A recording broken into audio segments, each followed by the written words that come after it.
जय हिंद दोस्तों, मैं आपका दोस्त स्वागत करता हूं आपके अपने YouTube चैनल मैथ्स टेबलेट में। जैसा कि आप सभी को पता है कि हम लोग हर दिन इंपॉर्टेंट क्वेश्चन देखते हैं जो बोर्ड एग्जाम के लिए मोस्ट इंपॉर्टेंट होता है।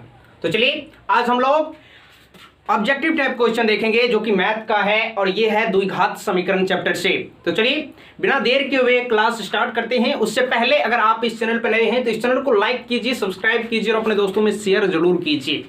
तो आइए देखते हैं आज का पहला क्वेश्चन दिया हुआ है कि द्विघात समीकरण 2x² माइनस 4x प्लस 3 बराबर 0 का विविक्तर होगा। ऑप्शन आपका ए नंबर में -4 है, 0 और -8 है, डी में कोई नहीं। इसको सॉल्यूशन करना है। तो विविक्तर क्या होता है साइड में देखेंगे। इस साइड विविक्तर जो होता है, विवेचक या विविक्तर एक ही हुआ, विवेचक या विविक्तर ऐसा पूछ सकता है। विविक्तर ऑब्जेक्टिव में आता है तो इसको हम लोग जो करते हैं सूचित बड़ा डी से करते हैं और इसका फॉर्मूला होता है b² माइनस 4ac। अब यहां से देखना है कि b का वैल्यू क्या होगा। x² का जो गुणांक होता है a का वैल्यू, ये जो होता है x का गुणांक ये b का वैल्यू और ये होता है c का वैल्यू। अब देखना है b का वैल्यू कितना है, -4 है। क्या है, -4 है तो लिखेंगे -4 और इसका क्या करेंगे होल स्क्वायर। माइनस और 4 है तो 4 गुन्ने a का वैल्यू कितना है 2 है, लिखेंगे 2 और गुन्ने में कितना 3 है c का वैल्यू।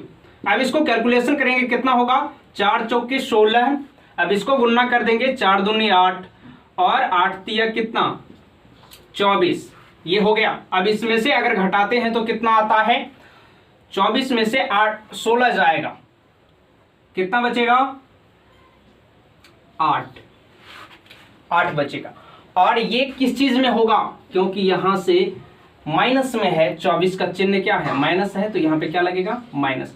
और ये देखिए ऑप्शन किस में है सी में है, तो ये ऑप्शन आप लोगों का सही होगा। तो याद रखिएगा कि विवेचक और विविक्तर का जो फॉर्मूला होता है d बराबर b² माइनस 4ac। और इस फॉर्मूला पे आप लोगों को क्वेश्चन 100% देखने को मिलेगा। ठीक है, ये हो गया है। अब दूसरा क्वेश्चन देखेंगे कि द्विघात समीकरण 2x² इतना इतना कहा, शून्यकों का योग ज्ञात कीजिए। शून्यकों का योग का मान क्या होगा, तो शून्यकों का योग क्या होता है और वीडियो के लास्ट में आप लोगों को द्विघात समीकरण का फॉर्मूला भी मैं बताऊंगा, तो वीडियो को लास्ट तक जरूर देखें। चलिए ये हो गया है, आगे चलते हैं। अगला क्या है कि शून्यकों का योग। शून्यकों का योग को हम लोग कहते हैं अल्फा प्लस बीटा। क्या कहते हैं, अल्फा और प्लस में बीटा। अल्फा प्लस बीटा का फॉर्मूला होता है क्या, -b और बट्टे में a। अब माइनस के माइनस लगाइए, b का वैल्यू कितना है यहाँ पे 2 है तो लिखेंगे 2 और बट्टे में a का वैल्यू कितना है 2 है तो लिखेंगे 2। अब इस दोनों को अगर काटते हैं तो कितना आता है -1 आता है।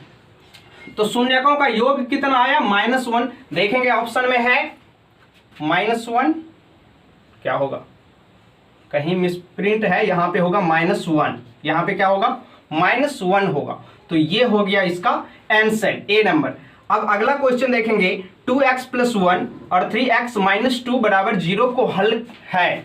यहां पे आप लोगों को ऑप्शन दिख रहा होगा। इसका हल जब भी करेंगे हम लोग, अगर गुणनखंड निकालते हैं तो इस प्रकार का टर्म आता है लास्ट में। तो इसको क्या करते हैं, 2x + 1 के बराबर एक बार 0 करेंगे।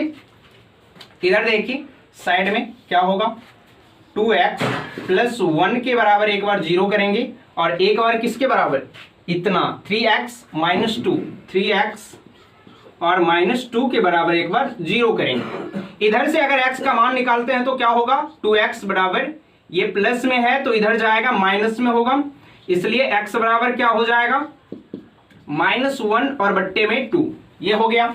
इधर से अगर निकालते हैं तो क्या होगा 3x और बराबर ये माइनस में है तो बराबर की उस साइड भेजेंगे, किस चीज में होगा प्लस में, इसलिए x बराबर क्या हो जाएगा 2/3 और आया कितना है तो -1/2 -1/2 और 2/3 अर्थात डी नंबर ऑप्शन हो जाएगा। इस प्रकार से ऐसे सवाल को सॉल्यूशन कर सकते हैं। अब हम लोग द्विघात समीकरण का कुछ और इंपॉर्टेंट ऑब्जेक्टिव देख लेते हैं। ठीक है, चलिए और इस चैनल के माध्यम से आप लोगों को सभी सब्जेक्ट का ऑब्जेक्टिव और सब्जेक्टिव मिलता रहेगा। तो आप लोग इस चैनल से जरूर जुड़े और अपने दोस्तों में भी शेयर जरूर करें। ठीक है, चलिए अब देखते हैं अगला ऑब्जेक्टिव क्या है।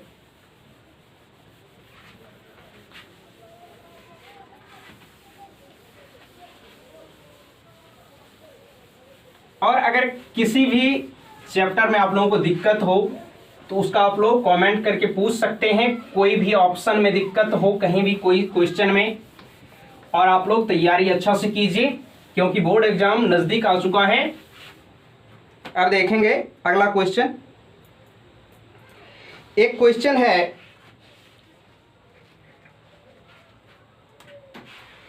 द्विघात समीकरण का क्या है, द्विघात समीकरण का मूल बराबर होंगे, इस टाइप का। डायरेक्ट ये ऑब्जेक्टिव जो पूछा गया है ये है फॉर्मूला से। तो क्या है, b² माइनस 4ac, और क्या दिया हुआ है ऑप्शन में, ऑप्शन में दिया हुआ है ये बड़ा है 0 से।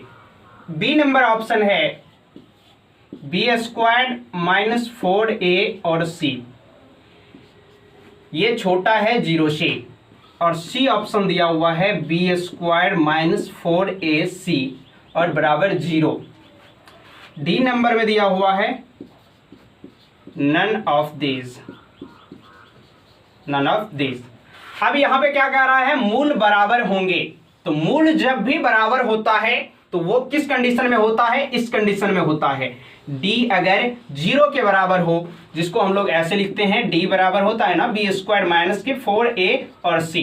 तो डी अगर बराबर हो 0 के तब मूल दोनों समान होता है और बराबर होता है। समझ में आ गया यहां तक।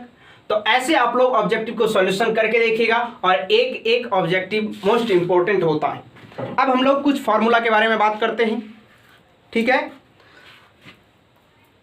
चलिए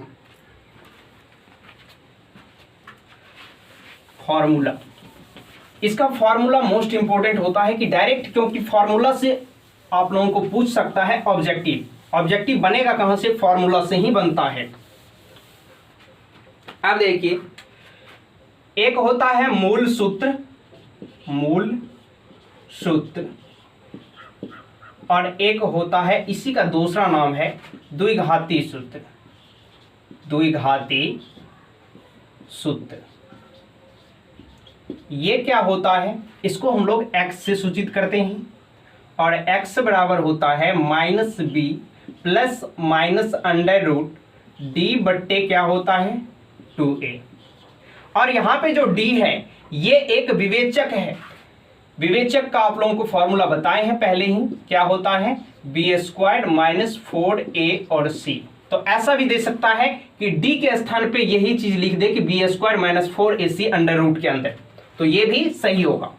अब एक फॉर्मूला होता है कि शून्यकों का योग, तो क्या होता है अल्फा प्लस बीटा बराबर क्या होता है -b बट्टे a होता है।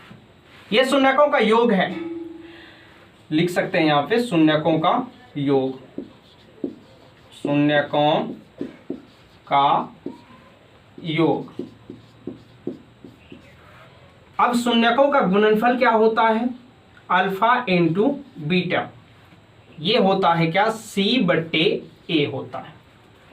ये क्या है गुणनफल, शून्यकों का गुणनफल। तो इसको आप लोग याद जरूर रखिएगा, और ये बार बार पूछा जाता है। और इससे शॉर्ट अगर फॉर्मूला याद है तो 1 मिनट में आप लोग ऑब्जेक्टिव को सॉल्यूशन कर सकते हैं। अगर याद नहीं रहे तो बहुत टाइम लग जाएगा। ठीक है, पहले शून्य ज्ञात कीजिए, उसके बाद x का दोनों मान का जोड़िए, अगर शून्यकों का योग क्या रहा है आएगा वही आंसर। ठीक है, इस प्रकार से बस इतना ही इसमें फॉर्मूला था। ये 3-4 फॉर्मूला आप लोग याद रखिएगा। कभी पूछ देता है कि मूल सूत्र से मान ज्ञात करें, या कभी पूछ देगा कि द्विघाती सूत्र से हल करें, तो ऐसे आप लोगों को भटका सकता है, लेकिन इसको याद रखिएगा तो दिक्कत नहीं होगी। ऐसे ही वीडियो पाने के लिए इस चैनल को सब्सक्राइब जरूर कीजिए। मिलते हैं ऐसे ही एक नए जबरदस्त वीडियो के जरिए, तब तक के लिए जय हिंद।